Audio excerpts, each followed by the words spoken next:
আসসালামু আলাইকুম। আজকের বাংলা নিউজে সবাইকে জানাচ্ছি স্বাগতম। শুরুতে জানাচ্ছি বিশ্বের আলোচিত খবরের শিরোনাম। ইরান ইসরায়েলের সাম্প্রতিক সংঘাতে আয়াতুল্লাহ খামিনি নিজে যুদ্ধ কক্ষ থেকে লড়াইয়ে নেতৃত্ব দিয়েছেন, জানিয়েছেন ইরানি পার্লামেন্ট স্পিকার মোহাম্মদ বাঘের কালিবাফ। 597টি ড্রোন ও 26টি দূরপাল্লার ক্ষেপণাস্ত্র নিক্ষেপ করেছে রাশিয়া, জানিয়েছেন ইউক্রেনের প্রেসিডেন্ট ভলোদিমির জেলেনস্কি। উত্তর কোরিয়া নেতা কিম জং উনের কাছে পুতিনের বার্তা পৌঁছে দিলেন রুশ পররাষ্ট্রমন্ত্রী সের্গেই ল্যাভরভ। সামরিক মহড়ায় যুক্তরাষ্ট্রের তৈরি অত্যাধুনিক রকেট উৎক্ষেপণ ব্যবস্থা হিমার্স মোতায়েন করেছে তাইওয়ান। ইউরোপীয় ইউনিয়ন ও মেক্সিকোর উপর 30% শুল্ক আরোপ করলেন যুক্তরাষ্ট্রের প্রেসিডেন্ট ডোনাল্ড ট্রাম্প। ভারতের কর্ণাটক রাজ্যের গোকর্ণে রাম তীর্থ পাহাড়ের একটি গুহা থেকে 2 সন্ত্রাস ও 1 রুশ নারীকে উদ্ধার। এতক্ষণ শুনছিলেন বিশ্ব আলোচিত খবরের সংবাদ শিরোনাম। এবার বিস্তারিত। আমাদের খবরটি যদি ভালো লেগে থাকে অবশ্যই লাইক, কমেন্ট, শেয়ার করতে ভুলবেন না। আয়াতুল্লাহ খামিনি নিজেই যুদ্ধ কক্ষ থেকে লড়াইয়ে নেতৃত্ব দিয়েছেন, জানিয়েছেন ইরানি পার্লামেন্ট স্পিকার। ইরান ইসরায়েলের সাম্প্রতিক সংঘাত নিয়ে এক সাক্ষাৎকারে ইরানের পার্লামেন্ট স্পিকার মোহাম্মদ বাঘের কালিবাফ বলেছেন, ইসলামী বিপ্লবের সর্বোচ্চ নেতা আয়াতুল্লাহ সাইয়েদ আলী খামিনি যুদ্ধ কক্ষ থেকে ইরানের পাল্টা হামলার পুরো পরিকল্পনা ও পরিচালনার নেতৃত্ব দিয়েছেন। খামিনি নির্দেশ পরিচালিত সুনির্দিষ্ট ও ফলপ্রসূ হামলার কারণে ইসরায়েল ও ওয়াশিংটন মাত্র 12 দিনের মধ্যে যুদ্ধবিরতিতে যেতে বাধ্য হয়েছে। গত 13 জুন ভোর রাতে ইরানি হামলা শুরু করে ইসরায়েল। হামলার প্রথম কয়েক ঘন্টার মধ্যে ইরানের শীর্ষস্থানীয় কয়েকজন জেনারেল নিহত হন। বিশ্লেষকরা মনে করেন, ইরান যেন সঙ্গে সঙ্গে পাল্টা হামলা চালাতে না পারে সেজন্যই জেনারেলদের নিশানা করে হত্যা করা হয়েছে। তেহরান টাইমস জানায়, ইসরায়েলের হামলার আগে মার্কিন কর্মকর্তারা ইরানকে আশ্বস্ত করেছিলেন, পরোক্ষ পারমাণবিক আলোচনা যতদিন চলবে ততদিন যুদ্ধের কোনো আশঙ্কা নেই। ওয়াশিংটন ও তেহরানের মধ্যে ধারাবাহিকভাবে চলমান এই আলোচনার একটি পূর্ব হামলার মাত্র কয়েকদিন আগে অনুষ্ঠিত হওয়ার কথা ছিল, কিন্তু প্রতিশ্রুতি ভঙ্গ করে গত 22 জুন ইরানে সরাসরি হামলা চালায় যুক্তরাষ্ট্র। 623টি ড্রোন ও ক্ষেপণাস্ত্র নিক্ষেপ করেছে রাশিয়া, জানিয়েছেন জেলেনস্কি। রাশিয়া শুক্রবার রাতভর 597টি ড্রোন ও 26টি দূরপাল্লার ক্ষেপণাস্ত্র নিক্ষেপ করেছে বলে জানিয়েছেন ইউক্রেনের প্রেসিডেন্ট ভলোদিমির জেলেনস্কি। শনিবার এ তথ্য জানিয়েছে তিনি। রাশিয়ার সাম্প্রতিক রেকর্ড পরিমাণ হামলা ঠেকাতে অবিলম্বে নিষেধাজ্ঞা জারির আহ্বান জানান। জেলেনস্কি বলেন, 26টি ক্রুজ ক্ষেপণাস্ত্র ও 597টি আক্রমণাত্মক ড্রোন নিক্ষেপ করা হয়েছে, যার মধ্যে অর্ধেকেরও বেশি ইরান উৎপাদিত। এই ড্রোনগুলো রাশিয়া নিয়মিত ব্যবহার করে। ইউক্রেনের বিমান বাহিনী জানিয়েছে, তারা 319টি শাহেদ ড্রোন এবং 25টি ক্ষেপণাস্ত্র ভূপাতিত করতে সক্ষম হয়েছে। তবে একটি ক্ষেপণাস্ত্র এবং প্রায় 20টি ড্রোন 5টি স্থানে আঘাত এনেছে বলে জানানো হলেও সেসব স্থানে নাম প্রকাশ করা হয়নি।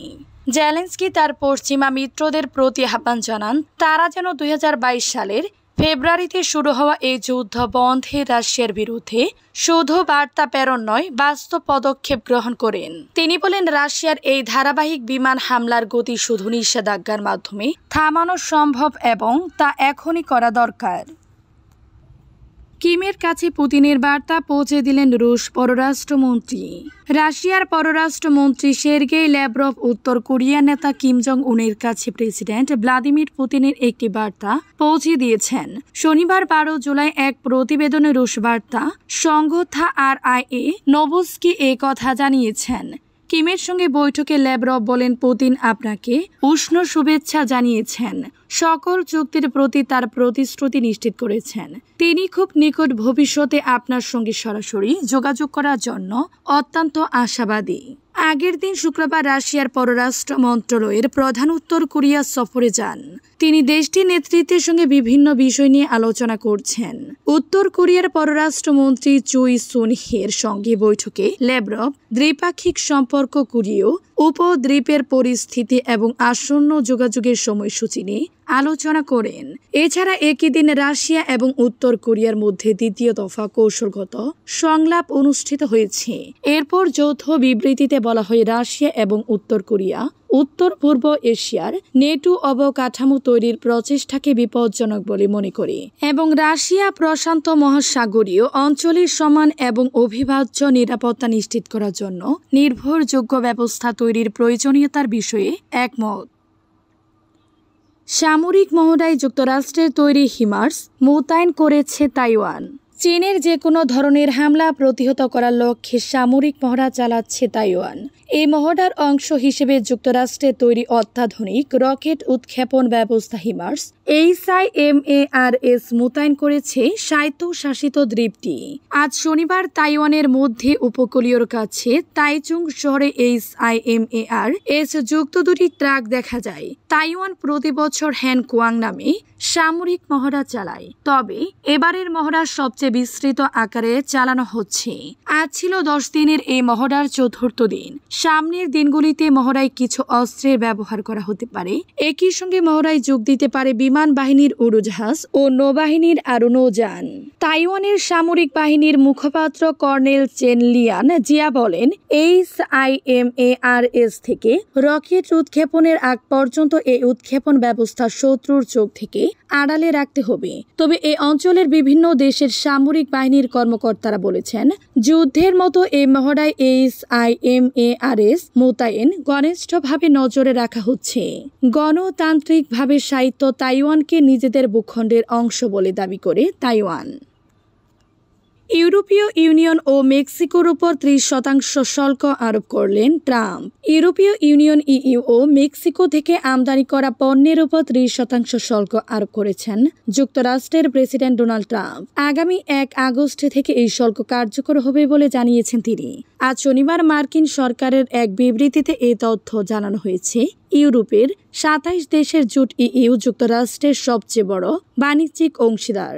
জোটের নেতারা সম্প্রতি আশা প্রকাশ করে বলেছেন, 1 আগস্টের আগে যুক্তরাষ্ট্রের সঙ্গে একটি বাণিজ্য চুক্তিতে পৌঁছাতে পারবেন।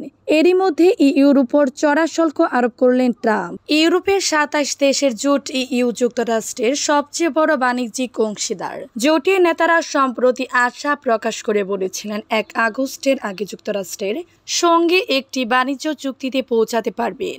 এরই মধ্যে EUর উপর চড়া শুল্ক আরোপ করলেন ট্রাম্প। বাণিজ্যিক অংশীদারেরা পাল্টা পদক্ষেপ নিলে তাদের উপর শুল্কের হার আরও বাড়বে বলে হুঁশিয়ারি দিয়েছেন তিনি। ভারতের কর্ণাটক রাজ্যের গোকর্ণে রামতীর্থ পাহাড়ের একটি গুহা থেকে 2 সন্তান সহ এক রুশ নারীকে উদ্ধার করা হয়েছে।